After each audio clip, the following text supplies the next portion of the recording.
அனைத்தினும் எழுது தபதிபதி ஆடல் சீகளை முடித்து நாளொன்றுக்கு ஒரு கலகம் செய்யாவிடில் எனக்கு சிறைசாகப்பட்டது 1000 துப்புகளாய் போவேன் என்று தமையன் தக்கன் என்ற சாபம். அந்த சாபத்தை சிறமையை கொண்டு எங்கே கலகம் என்று கலகத்தை தேடி வருகின்றேன். நான் எப்பேற்பட்டவன்? ஒரு நாளைக்கு கலகம் செய்ய வேண்டாம், என் சிரசு வெடிக்கும்படி விடுவேனா? கலகம் எங்கிருந்தாலும் தேடி சென்று பிடிப்பவன். நான் எப்பேற்பட்டவன்? நானே நாரதர் என்போம்.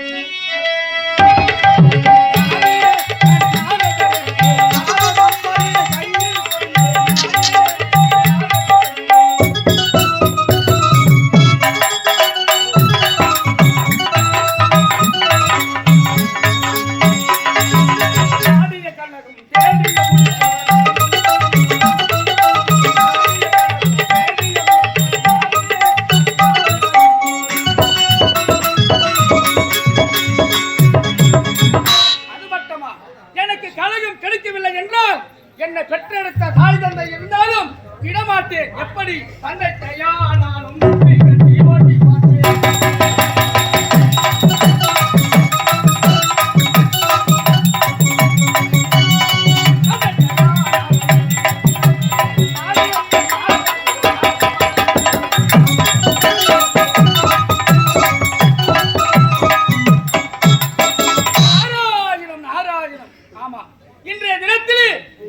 ஓட்டி வழிமறிக்கவில்லை.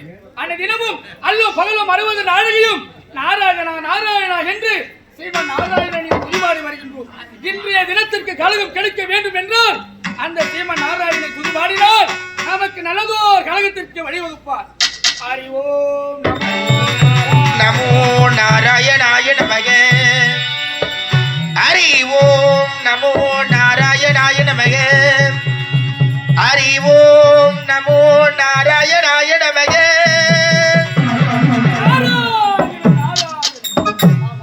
கிடைத்தது தகுந்ததோர் கலகம் எங்கே? மதிவதனாபுரி நாடு ராஜேந்திர மன்னன் அவர்கள் இடத்திலே சென்றால் நமக்குண்டான கலகத்திற்கு வழி அங்கு பிறக்கும். செல்ல வேண்டும் மதிவதனாபுரி நாராயண் திருப்பதிமலை வாழும் வெங்கடேசா.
உன்னை பெற்றெடுத்து பிள்ளையை பார்க்க வேண்டும் என்று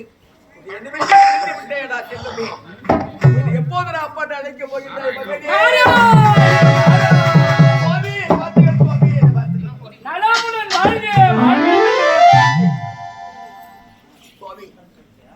நான் இருக்கும் நிலை என்ன? என்னை பார்த்து நலமோடு நினைக்க மாற்றி விட்டீர்களே சுவாமி. என் நிலைமை பார்த்தீர்களா? ராஜேந்திர மன்னா, என் பாதத்தில் பணிந்தாய், ஆகையால் நலமோடு வாழ்க என்று வாழ்த்தினேன். இதில் என்ன தவறு? எப்படி சுவாமி நான் நலமோடு வாழ்வது? என்னது? பெறாமல் பெற்றெடுத்த நீ ஒரே ஒரு மகன், ஒப்பற்ற மகன். ஆமா, அவன் இறந்து பிணமாக இருக்கின்றான். நாராயணம், நாராயணம். சுவாமி, ராஜேந்திர மன்னா, ஒரு நேரத்திலே முன்பு இங்கு ஓடி வந்தேன். அப்பொழுது நீயும் உனது மகனும் சந்தோஷமாக நல்ல முறையிலே வாழ்ந்து கொண்டிருந்தீர்கள். ஆகையால் என் பாதத்திலே பணிந்ததுமே நலமுடன் வாழ்க என்று வாழ்த்தி விட்டேன். சரி, நீ நலமுடன் வாழ்க என்று தானே வாழ்த்தினேன். நலமுடன் இருப்பார், நான் வருகிறேன். சுவாமி, என்னுடைய மகன் இறந்து விட்டார். என்னுடைய மகன் நரகம் போகக்கூடாது, சொர்க்கத்தான் போக வேண்டும். அதற்கு தகுந்த வழி நீதான் சொல்லி உரைக்க வேண்டும். உனது மகன் இறந்து விட்டார். ஒரே மகன், ஒப்பற்ற மகன்.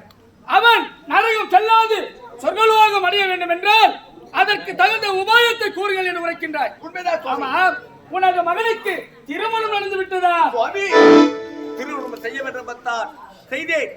ஆனால் திருமணம் நடக்கவில்லை சுவாமி. அதற்கு முன்னதாக என் மகன் இறந்து விட்டார் சுவாமி, இறந்து விட்டார். அப்படி என்றால் உனது மகனுக்கு திருமணம் நடக்கவில்லையா? ராஜேந்திர மன்னா, ஒரு ஆணாக பிறந்தவன் பெண்ணாக பிறந்தவன் இந்த பூமியிலே பிறந்து விட்டால் திருமணம் ஆகாது இறந்தால் நரகமும் செல்லாது சொர்க்கமும் செல்லாது ஆவியாகவே அலைந்து தெரிந்து கொண்டிருப்பார்கள். ஆகையால் உனது மகனுக்கு திருமணம் நடந்தால் ஒழிய சொர்க்கம் செல்வதற்கு வழிவகுக்க முடியும். இறந்த பிணத்திற்கு திருமணமா? சுவாமி, நல்ல முறையோடு வாழ்பவர்களுக்கு பெண் கொடுப்பதற்கு முன்ன பின்ன பார்க்கிறார்கள். இருந்த பிணத்திற்கு சுவாமி பெண் கொடுப்பார்கள். நீ கேட்பது சரிதான். நலமுடன் இருக்கும் ஒரு மனிதருக்கு பெண் தர வேண்டும் என்றால் ஏதாயிரம் ஒரு குறையை கண்டறிந்து அதனையே குறி சொல்லி பெண் தர மறுத்து விடுகிறார்கள். என் மகனோ இறந்த பிணமாக சடலமாக இருக்கின்றாரே, இந்த பிணத்திற்கு யார் பெண் தர முன் வருவார்கள் என்று உரைக்கின்றாயா? ராஜேந்திர மன்னா, நான் உரைக்கும்படி நீ செய்தால் இறந்து போன உனது மகனுக்கும் இந்த பிணமாக இருக்கின்ற உனது மகனுக்கும் கண்டிப்பாக திருமணம் நடக்கும். என்ன தெரியுமா செய்ய வேண்டும்? பறந்து விருது இருக்கிறது மதிமதுராபுரி நாடு. இதெல்லாம் யாருக்காக? உனது ஒரே மகனுக்காக. அந்த மகனே இறந்து விட்டார். அவன் இறந்தவன் சொர்க்கலோகம் செல்ல வேண்டும் என்றால் உனது ராஜ்யத்தில் சரி பாதியும் 10 லட்சம் ரொக்கத்தையும் பரிசாக தருவேன் என்று ஊர் முழுக்க தண்டோர விட்டால் யாராயிரம் ஒரு பெண் பணத்திற்கு ஆசைப்பட்டு அப்படி இல்லை என்றால் ஏழ்மை குடியில் பிறந்து கட்டித்தர வசதி வாய்ப்பு இல்லாதவர்கள் அவர்களாகிலும் உனது மகன் இறந்து போனவனுக்கு பெண் தர முன் வருவார்கள். உன் மகனும் சொர்க்கபதி அடைந்ததாக இருக்கும். இல்லாத ஏழ்மை மக்களுக்கு நீ உதவியது போலும் இருக்கும். சுவாமி, என்னுடைய ராஜ்யத்தில் பாதி 10 லட்சம் பணம் நீ உரைத்தவன் கொடுக்கின்றேன். ஆனால் எப்போது பெண் கொடுப்பார்கள்? என் மகனுக்கு எப்போது திருமணம் நடக்கும்? எத்தனை நாட்களோ ஆகிவிடும். ஆனால் இறந்த பிணம் ஒரு நாள் இருந்தால் துருநாற்றம் வீசக்கூடிய பிணம். எப்போது திருமணம் நடக்கும்? அதுவரை என் மகன் எப்படி சுவாமி நான் பாதுகாப்பு? ராஜேந்திர மன்னா, நீ உரைப்பது சரிதான். இந்த மனித சரீரமாகப்பட்டது உயிர் இருக்கும் வரைதான் அனைத்துமே. இந்த உயிர் சரீரத்தை விட்டு பிரிந்து விட்டால் உடல் ஒரு நாள் கழித்து மறுநாள் துருவாடு வீசக்கூடியது. அப்பேற்பட்ட துருவாடு வீசக்கூடிய பிணத்தை வைத்துக் கொண்டு எப்பொழுது நாள் 1 ஆகலாம், வாரம் 2 ஆகலாம், மாதம் 3 ஆகலாம், வருடம் 4 ஆகலாம். இத்தனை நாட்கள் எத்தனை நாட்கள் ஆனாலும் இந்த சடலம் என்ன ஆவது? துருநாற்றம் வீசும் என்று உரைக்கின்றாயே. மன்னா, கவலை வேண்டாம். எப்பொழுது என் பார்வை அந்த சடலத்தின் மீது பட்டதோ அப்பொழுதில் இருந்து அக்கணத்தில் இருந்து ஜவாது புனகு அத்தர் என்று சொல்லக்கூடிய நறுமணம் வீசக்கூடிய மனமாகவே இருக்கும். எதற்குமே கவலை வேண்டாம். அப்படி ஆகட்டும் சுவாமி, சென்று வருகிறேன். ஆகட்டும்.